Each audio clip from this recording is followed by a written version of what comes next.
first thing, if you want to answer this question, you have to complete the frequency table, but let's just answer the questions that are here first. Right?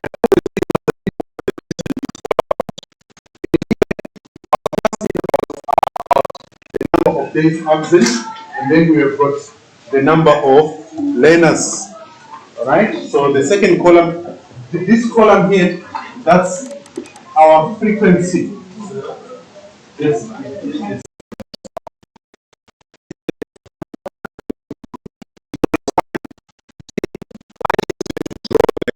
Histogram and the frequency polygon, but I didn't use it to draw the Ogive. Yeah, so it's the same frequency table I used on Monday. So write down the model class. Write down the model class. Now, what do you know about a model class? Yeah, it's the one with the highest frequency. So, you identify the one with the highest frequency. So the answer, remember, your answer must be a class interval, not a frequency. Okay? So the answer will be 10 is less than or equal to x, and x is less than 15. That's the answer. Because the question is asking for the model class. And your model class here will be the number of days absent. Right? Then the next question says, how many learners were absent from the school for less than 15 days? How many learners were absent for less than 15 days? How would you get that?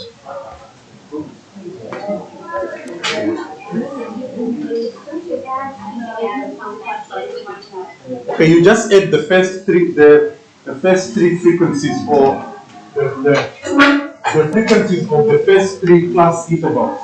So we have to add those three. If you add them, what do you get? So you get 177. So the answer there is going to be 177. Then, how many grade 8 learners are at the school? No, it's a very simple question. You just add all of them. 8 0. Okay. Right. Okay. Look, the question says how many grade learners are at the school. Generally speaking, I'm sure you are aware that our school is considered as a high enrollment school. You know that because we have got over 1,000 of you here. So if you have got grade 8s, that is 250. That's a lot. That's a lot. Okay? You know that our school is almost twice the size of the school next door. Yes. Yes.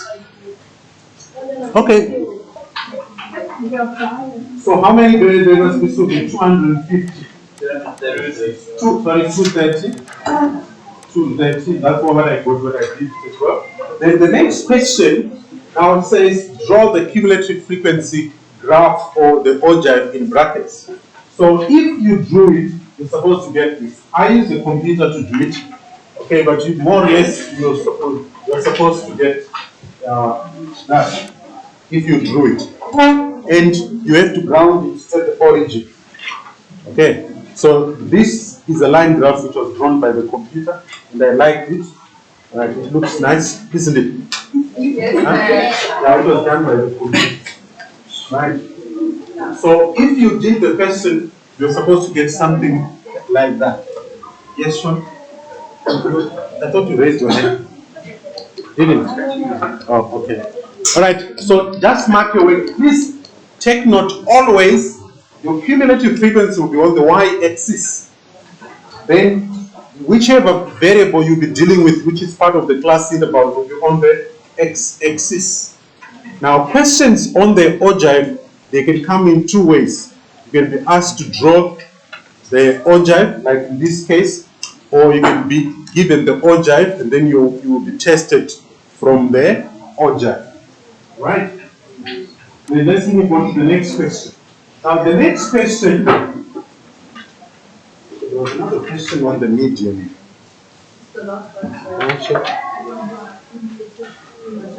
Yeah. Okay, for me it's not appearing. I don't know why. Maybe when I took the screenshot for this, I missed it. There's a question 2.5 which was asking for the median.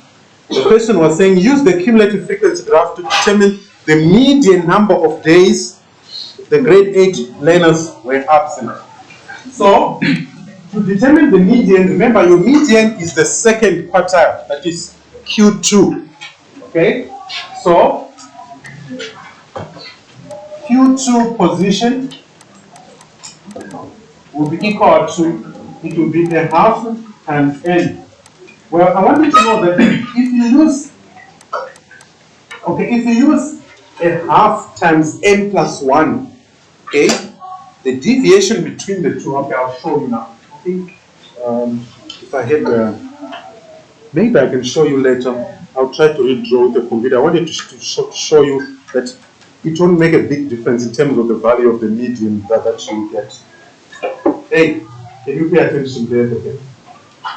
Okay, so a half times n, so that will be a half times 230, which will give you 150. If you multiply the half by n plus 1, okay, what answer will you get then? Well, what will be a half times 231? It will be 115, what?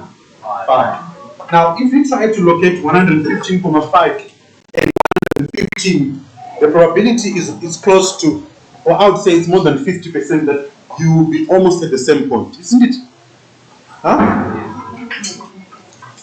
Some of you is not like you are not in the lesson, please. Are you even understanding what I'm saying?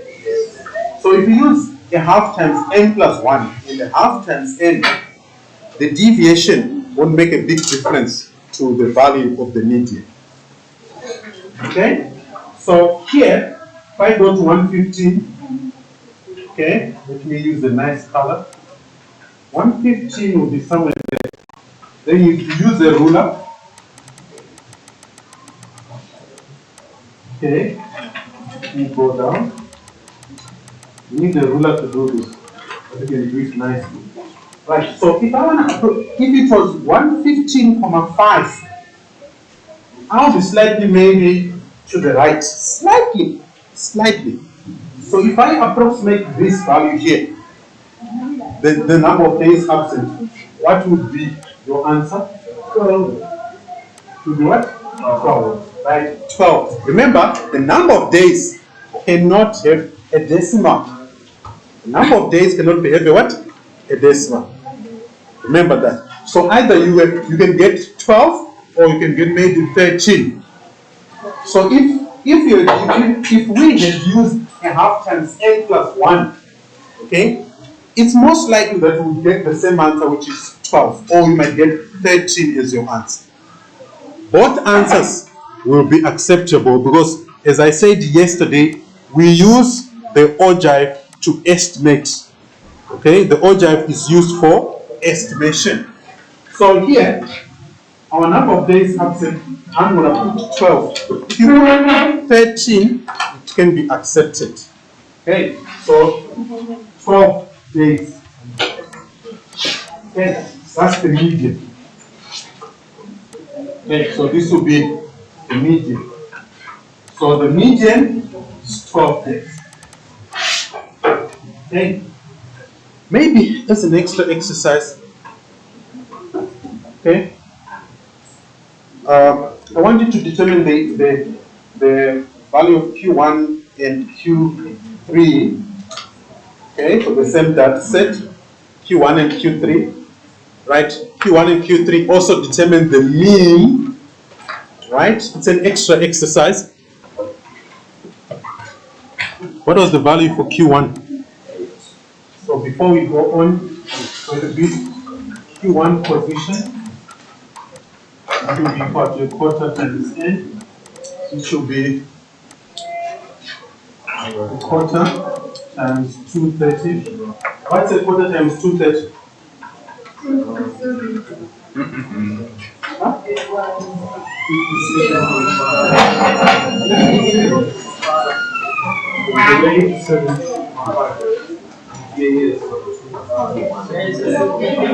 Huh? Okay, can you wait? I just want to talk about the question that Alright, so 57. If you want to approximate it, 57,5, so that would be somewhere there. Okay, that's 50, 60, so that would be 52, 54, 56. So it's most likely somewhere there. Okay, then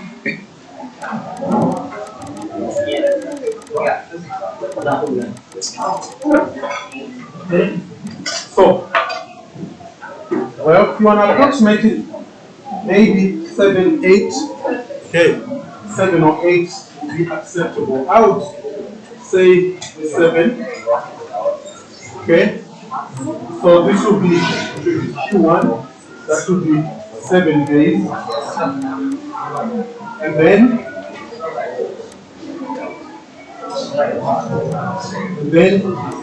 Q3 position would be called 3 quarters times 10. It should be 3 quarters times 230. What? 3 quarters of 230. 172,5. Okay, so let's locate where 172,5 is. 172,5 will be somewhere there. Okay, let me use a different color. So it will be somewhere there. Somewhere just slightly above. Okay, so let me use that one.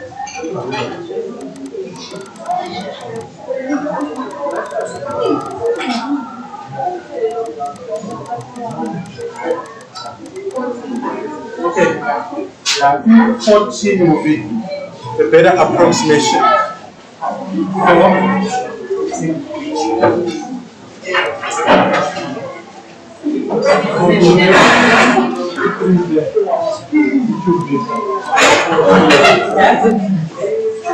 All right.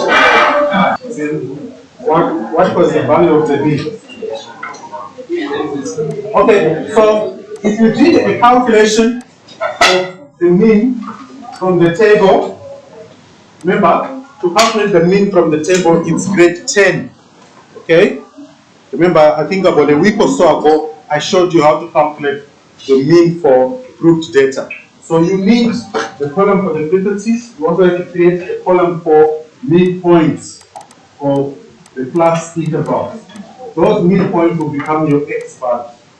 Okay? Then you multiply each frequency and its midpoint. You multiply them, you get a product. And that product, you then add all of them. Then you divide by the total of the frequencies. Okay? I hope you heard what I just said. It's grade 10. So, what was the mean? 11,48. Now, we know that our Q2, we have got it here, it's equal to what? It's about 12. Now, I'm sure you can see as well that your X bar is less than what? Q2. That tells us that the data set is skewed to the left. Also, if you look at the distances, as Delma has said, between Q2 and Q1, it's about 5 days. Okay? And the distance between Q3 and Q2 is about 2 days, which means the data set is skewed to the left. Now, again, if you go to the frequency table itself, okay, I'm sure you remember when I told you that your 3 measures of central tendency, I'm sure you remember I told you when I first started this topic on grade 10 that the 3 measures of central tendency, the mean, X bar, the median, Q2, and the mode, they are always close to each other. You remember me telling you that? Huh? Can you raise your hand if you remember me saying that? Okay. Now, if you look at it, we found our model class between 10 and what? 15 days. Now, if you look at Q2, look at the value for Q2, 12. It's within the class interval where the mode is. Yes. Right? Also, if you look at the value of X bar, that is the mean. Now, those three values, that is the measures of central tendency, they usually don't deviate too much from one another. That should be a hint when you're answering a question about the mean, the median, and the mode. Generally, they have to be very, very close to one another. But obviously, just to conclude, because I'm finishing this topic now, Q2, that is the median, is the best measure of central tendency. Why? Yes? Because it isn't impacted by outliers. Yes. It is not influenced by outliers. Also, it is not affected by the skewness of the data set. Okay, so among the three measures of central tendency, the median is the best. But the mean now, it is affected by outliers. So if you have got too many outliers, it will exaggerate your mean. Also, the mode can only be a good measure of central tendency if there are too many values in the data set that are the same. You understand? Like, for example, in this class, we've got 31 of you. If you write a test and say 10 of you get the same mark out of the 31, in that case, the mode can be a better measure of central tendency. All right?